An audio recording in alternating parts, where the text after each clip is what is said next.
عربی کی بہت بڑی 4 جلدوں میں کتاب ہے ہدایہ. ہدایہ بادشاہ صلاح الدین خلجی کو زبان نہیں آتا. اتنی بڑی عظیم کتاب زبان نہیں آتی. وہ بادشاہ بھی ہوا کرتے تھے اور ولی بھی ہوتے تھے. سلطان عالمگیر رحمت اللہ علیہ بہت بڑا بادشاہ ہو کر، اورنگزیب ہے، عالمگیر ہے، اتنا بڑا عظیم بادشاہ، مگر حضور کریم صلی اللہ علیہ وسلم کی 5000 حدیث پاک اس بادشاہ کو زبان نہیں آتی. اور قرآن کا حافظ تھا، قرآن کا قاری تھا، قرآن کا عالم تھا، قرآن کا مفسر تھا، ولی بھی تھا، بادشاہ بھی تھا، اللہ والا بھی تھا. اور اتنا خوف تھا دل میں تمہیں کیا بتاؤں. اللہ اکبر. بادشاہ ہو کر کے کپڑا خریدا، مزدوری کر کے کپڑا خریدا بادشاہ نے، اور کپڑا خرید کر اس کی ٹوپیاں اپنے ہاتھوں سے سی. عالمگیر رحمت اللہ علیہ نے اس کی ٹوپیاں اپنے ہاتھوں سے سی اور چاندنی چوک دلی میں کھڑے ہو کر فروخت کی، بیچی. 6-7 روپے جمع کر کے ایک تھیلی میں بند کر کے اوپر لکھا عالمگیر کا کفن ان پیسوں سے خریدا جائے. کبھی ہم نے بھی سوچا جو رشوت مارنے والا آدمی ہے، بتاؤ اس کے لیے کفن کہاں سے اچھے پیسے تلاش کر کے لایا جائے گا؟ رشوت کا ہی کفن ملے گا نا. جو آدمی ملاوٹ کر کے پیسے کماتا ہے، فنکاری کر کے پیسہ کماتا ہے، دغا اور فریب کر کے پیسے کماتا ہے، تو آج ہمارا کفن بھی صحیح نہیں، کفن بھی دغا والا، فریب والا، ملاوٹ والا. بلکہ تم تو کہتے ہو کہ آج کل کھانے کے لیے خالص کچھ نہیں ملتا. میں کہتا ہوں میت کو غسل دینے کے لیے پانی خالص نہیں ملتا. یہ جو ہم موٹریں نل کے لگاتے ہیں، یہ پیسے کون سے ہمارے خالص ہیں؟ جو صابن میت کو مل رہے ہیں کون سے پیسوں کا خریدا ہوا ہے؟ جو خوشبو میت کو لگ رہی ہے کون سے پیسوں کی خریدی ہوئی ہے؟ جو کفن پڑ رہا ہے وہ کیسے پیسوں کا کفن ہے؟ اور میں آگے بڑھ کر کے کہتا ہوں جو کندھوں پہ اٹھائے جا رہے ہیں وہ کون سے کتب ہیں، کون سے ابدال ہیں؟ جس نے میت کو غسل دیا ہے کبھی معلوم کیا کہ وہ کتنا بڑا نیک آدمی ہے؟ یہ تو ہمارے آخری وقت کا حال ہے، اور اس طرف کسی کا دھیان نہیں، سوچ نہیں، بچار نہیں. قطعی طور پر اندھے ہو جاتے ہیں. او میاں ٹھیک ہے جو کچھ ہو رہا ہے. اچھا ایک بات عرض کروں، اللہ تبارک و تعالیٰ کے یہاں جب ہم جائیں گے، اگر اور سارے معاملات کو چھوڑ دو، اللہ پاک یہی پوچھ لے کہ میاں یہ کفن جو پہن کے آیا یہ کیسا ہے؟ یہ جو کفن پہن کے آیا یہ کیسا؟ ہم کیا جواب دیں گے؟ بادشاہ عالمگیر رحمت اللہ علیہ نے تھیلی پہ لکھ کر کے بند کر کے رکھ دیا، جب میرا انتقال ہو جائے، میری موت آ جائے، جب میں دنیا سے رخصت ہو جاؤں، جب میں دنیا سے چلا جاؤں، میرا آخری لباس جو میں نے ساتھ لے کے جانا ہے، وہ شادی کے جوڑے دنیا تیار کرتی ہے، سفر کے جوڑے دنیا تیار کرتی ہے، غیر ملکوں میں جانے کے لباس دنیا تیار کرتی ہے، ادھر ادھر جانے کے لیے، تقریبوں میں جانے کے لیے جوڑے لباس پوشاک دنیا تیار کرتی ہے. اور میں کہتا ہوں لوگوں، قبر کی پوشاک ہم کب تیار کریں گے؟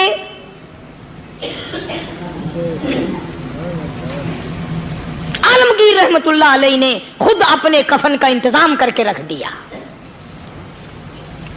ہمارے گھروں میں تو اگر کفن کا ذکر کرو تو گھر والے بھی منہ بنائیں گے، چھوڑو تم نے کفن کی باتیں بنانی شروع کر دی ابھی سے ہی. اور ایک اور عرض کروں، کفن بھی مقدر والوں کو ملتا، کئیوں کو ملتا ہی نہیں. کفن نہیں ملتا، قبر نہیں ملتی، نماز جنازہ نہیں ملتی، غسل نصیب نہیں ہوتا. مقدری سودے ہیں، نہ یہ دولت سے بات بنتی ہے، اور نہ یہ اقتدار سے بات بنتی ہے، اور نہ یہ سرمایہ سے بات بنتی ہے. یہ تو تقدیروں کے مسئلے ہیں جو مالک نے اپنے ہاتھ میں رکھا ہے. جناب رسول کریم سب کہہ دو صلی اللہ علیہ وسلم کے سگے چچا، اللہ غنی جنگ احد ہے،